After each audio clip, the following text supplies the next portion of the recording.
आज मैं आपको फर्टिलाइजेशन एंड रिक्शा के बारे में बताऊंगी। आपको एंथ्रीडिया और आर्किगोनिया के डेवलपमेंट बता दिया है।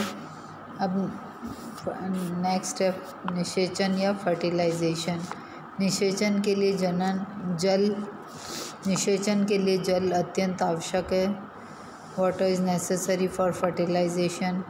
प्राय थैलस की ऊपरी खांच पर ओस या वर्षा के जल की एक पतली परत होती है।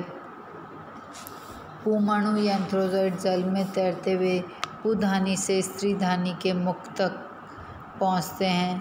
इसके अतिरिक्त ग्रीवा नाल कोशिका तथा अंडदा नाल कोशिका के विघटन के लिए जल आवश्यक होता है। निषेचन के ठीक पूर्व परिपक्व स्त्रीधानी की ग्रीवा नाल कोशिकाएं तथा अंडदा नाल कोशिका विघटित होकर एक श्लेष्मीय पदार्थ बनाती है। इस पदार्थ द्वारा जल के अंतःचूषण से उत्पन्न बल के कारण आवरण कोशिकाएं पृथक हो जाती है, जिसके फलस्वरूप ग्रीवा के शीर्ष से अंड तक एक संकीर्ण मार्ग बन जाता है। थैलस की सतह पर उपस्थित जल में तैरते हुए पुंमणु जैसे ही स्त्रीधानी की ग्रीवा के समीप पहुँचते हैं, ये श्लेष्मीय पदार्थ की रसायन अनुचलनी या कीमोटैक्टिक प्रक्रिया द्वारा स्त्रीधानी के मुख की ओर आकर्षित होते हैं। पुंमणु ग्रीवा नाल से होते हुए अंड के संपर्क में आते हैं।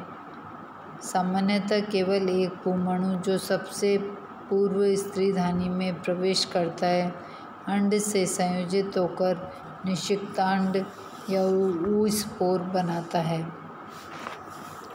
अब ऊस्पोर बनने के बाद ये स्पोरोफाइटिक फेज चालू होती है, बीजाणुद्भिद अवस्था। निषेचन के फलस्वरूप निर्मित द्विगुणित निषिक्तांड बीजाणुद्भिद अवस्था की मातृ कोशिका या mother cell of sporophytic generation है। निषेचन के तुरंत पश्चात निषिक्तांड या ऊस्पोर के साइज में वृद्धि होती है तथा यह वेंटर की संपूर्ण गुहिका को घेर लेता है। ये चित्र ए में है। ये जाइगोट बन गया। ये वेंटर में, ये आर्किगोनिया के वेंटर में ही जाइगोट पाया जाता है। इस समय यह अपने चारों ओर एक भित्ति स्रावित करता है। निषिक्तांड के निर्माण से अंडता की भित्ति की कोशिकाएं उद्दीपित होकर परिणतिक तथा अपरिणतिक रूप से विभाजित होती है तथा शिशु बीजाणुद्भिद के चारों ओर दो स्तरीय गोपक या कैलेप्ट्रा का निर्माण होता है। तो जाइगोट। अब है डेवलपमेंट ऑफ स्पोरोफाइट। निषिक्तांड के प्रथम विभाजन से एक अनुप्रस्थ या अनुदैर्घ्य भित्ति द्वारा होता है, जिसके फलस्वरूप लगभग समान साइज की दो कोशिकाएं बनती है। यह चित्र बी में बताया गया है। जाइगोट में अनुप्रस्थ विभाजन होते हैं, उसके फलस्वरूप दो कोशिकाएं बनती है। दूसरा विभाजन सामान्यतः पहले विभाजन के समकोण पर होता है, जिससे चार कोशिकाओं के एक क्वाड्रेंट का निर्माण होता है। ये चित्र सी में बताया है। दो कोशिका में अनुप्रस्थ विभाजन होते हैं, जिसके फलस्वरूप चार कोशिकाएं बनती है। कभी कभी दूसरा विभाजन पहले विभाजन के समानांतर होता है। ऐसी दशा में क्वाड्रेंट के स्थान पर चतुर्थांश क्वाड्रेंट के स्थान पर एक चार कोशिकीय रेखिक तंतु या लीनियर फिलामेंट बनता है। एक ही जाति में उपरोक्त दोनों प्रकार के विभाजन पाए जा सकते हैं। तीसरा विभाजन एक उद्रक भित्ति द्वारा होता है, जिसके फलस्वरूप 8 कोशिकीय भ्रूण या 8 सेल्ड एम्ब्रियो का निर्माण होता है।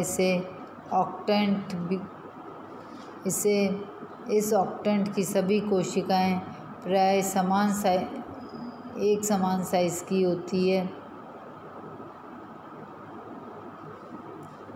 सभी कोशिकाएं एक समान साइज की होती हैं। इन कोशिकाओं में अनेक अनियमित विभाजन होते हैं जिससे 20 से 40 कोशिकाओं का एक पिंड विकसित होता है।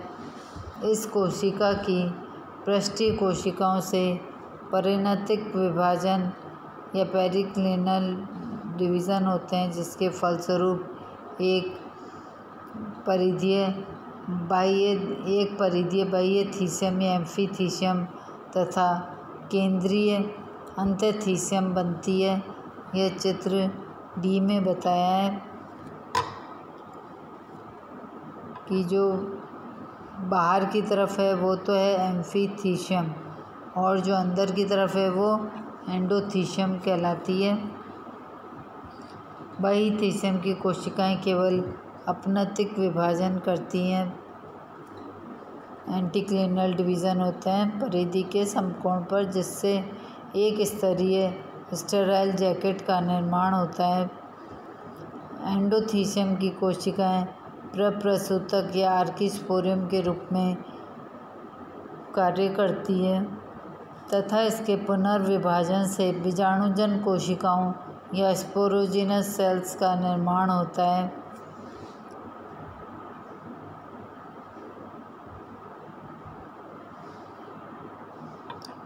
यह चित्र ई में है।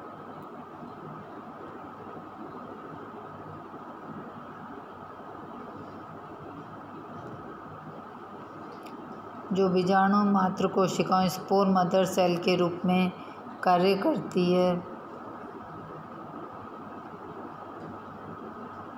कभी कभी इन कोशिकाओं में से कुछ कोशिकाएं नर्व सेल के रूप में कार्य करती है। इनका कोशिका द्रव्य जलीय एवं धानी युक्त वाटरी और वैक्यूलेटेड होता है तथा ये विकासशील बीजाणुद्भिद को पोषण प्रदान कर विघटित हो जाती है। नर्व सेल इलेटर्स की पूर्वज समझी जाती है। अब है स्पोरोजेनेसिस, बीजाणु जनन। तो ये इसमें इस तरीके से स्ट्रक्चर बनता है। ये ऊपर की तरफ तो इसमें कैलिप्ट्रा बनता है और ये जो है वो स्पोर्स टेट्राइड्स के रूप में पाए जाते हैं। तो सबसे पहले जाइगोट है। जाइगोट में अनुप्रस्थ विभाजन हुए तो 2 कोशिका बनी। दोनों कोशिकाओं में अनुप्रस्थ विभाजन से ये क्वाड्रेंट स्टेज बनती है। इन क्वाड्रेंट स्टेज में भी डिवीजन्स होते हैं, जिसके फलस्वरूप अंदर की कोशिकाएं एंडोथीसियम कहलाती है और बाहर की कोशिकाएं एम्फीथीसियम कहलाती है। और ये जो कोशिकाएं हैं ये कोशिकाएं साइज़ में बढ़ती है और इन कोशिकाओं को जो स्पोरोजिनस सेल्स होती हैं इनको आर्किस्पोरियम कहते हैं। ये फर्टाइल सेल्स होती हैं। कुछ इनमें नर्व सेल्स भी पाई जाती हैं जो, और इसमें इसके कैप्सूल के बाहर जैकेट बनता है।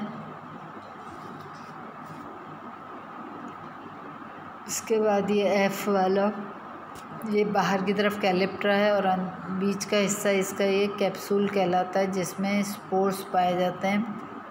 ये टेट्राइड के रूप में पाए जाते हैं। प्रत्येक सक्रिय बीजाणु मात्र कोशिका का जीव द्रव्य संकुचित होकर कोशिका के केंद्र में एकत्रित हो जाता है।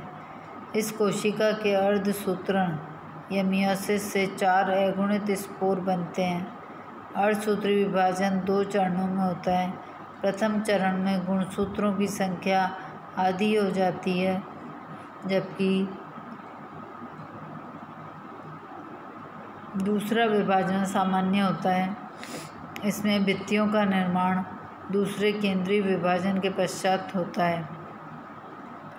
अतः चतुष्क टेट्राइड के चारों बीजाणु एक सामान्य कोशिका भित्ति से घिरे होते हैं। यह चित्र ए से ई तक दिखाया गया है। इसमें वृक्षीय की अधिकांश जातियों में अगुणित गुणसूत्र संख्या n/8 haploid chromosome number n/8 जैसे वृक्षीय आर्वेंसिस, रिक्शिया क्रिस्टेलाइना, रिक्शिया डिस्कलर, रिक्शिया फ्रोस्टाई, रिक्शिया ट्राइकोकार्पा या N:9 जैसे रिक्शिया कैलिफोर्निका होती है। रिक्शिया जाइजेंटिका एक बहुगुणित पॉलीप्लॉइड N:24 जाती है। ये एक अब है परिपक्व बीजाणुविद की संरचना।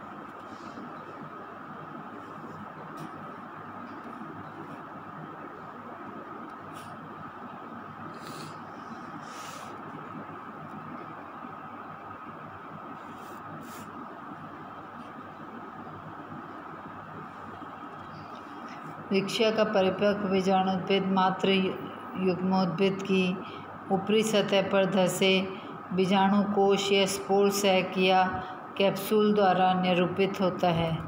इसमें फुट व सीटा पूर्णतः अनुपस्थित होते हैं। इसमें फुट और सीटा नहीं पाया जाता है।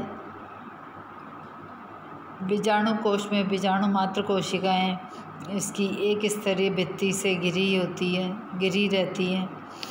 बीजाणु कोश के चारों ओर एक द्विस्तरीय गोपक का आवरण होता है। बीजाणु मात्र कोशिकाओं में विभाजन से पूर्व बीजाणु कोश भित्ति विघटित हो जाती है। कुछ समय पश्चात गोपक की भीतरी परत का भी विघटन हो जाता है। इस प्रकार परिपक्व बीजाणुविद में एकल स्तरीय गोपक के भीतर अनेक बीजाणु चतुष्क देखे जा सकते हैं। अब इसमें फुट और सीटा एब्सेंट होता है, तो इसमें केवल ये जो कैप्सूल का स्ट्रक्चर है वो इस टाइप का होता है कि कैलिप्ट्रा द्वारा ढका रहता है और इसके अंदर चतुष्क बीजाणु के रूप में पाए जाते हैं। अब बीजाणु कोश का स्फुटन, डेसेंस ऑफ स्पोर सैक। रिक्शिया के बीजाणुविद में बीजाणु प्रकीर्णन या स्पोर डिस्पर्सल की कोई विशेष विधि नहीं पाई जाती है। इसमें बीजाणुओं का विमोचन उनके निर्माण के तुरंत पश्चात नहीं होता है। ये बीजाणु कोश में प्राय अनिश्चित समय तक पड़े रहते हैं। इनका विमोचन थैलस एवं गोपक के सड़ने गलने पर ही होता है। अब बीजाणु युग्मोद्भिद पीढ़ी की मात्र कोशिका है। अधिकांश जातियों में बीजाणु चतुष्फल के चतुष्क में व्यवस्थित रहते हैं। प्रत्येक बीजाणु एक केंद्रीय पिरामिडीय संरचना है। इसके कोशिका द्रव्य में अनेक तेल ग्लोब्यूल पाए जाते हैं। बीजाणुओं की कोशिका भित्ति 3 परतों में विभेदित होती है। सबसे बाहरी क्यूटिन युक्त परत ऑर्नामेंटेड और स्कल्पचर्ड अलंकृत होती है। इसे बीजाणु बहिचोल या एक्सोस्पोरियम कहते हैं। मध्य परत जिसे बीजाणु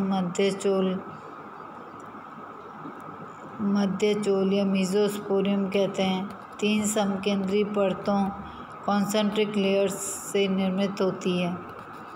भीतरी परत पैक्टिक पदार्थों से बने एक समान क्षेत्र के रूप में होती है। इसे बीजाणु एंडोस्पोरियम या अंतःचोल कहते हैं। बीजाणु भित्ति की इन परतों का निर्माण अभिकेंद्री या सेंट्रीपिटल क्रम में होता है, अर्थात सर्वप्रथम बीजाणु बहिचोल का विकास होता है तथा बीजाणु अंतःचोल सबसे बाद में विकसित होती है।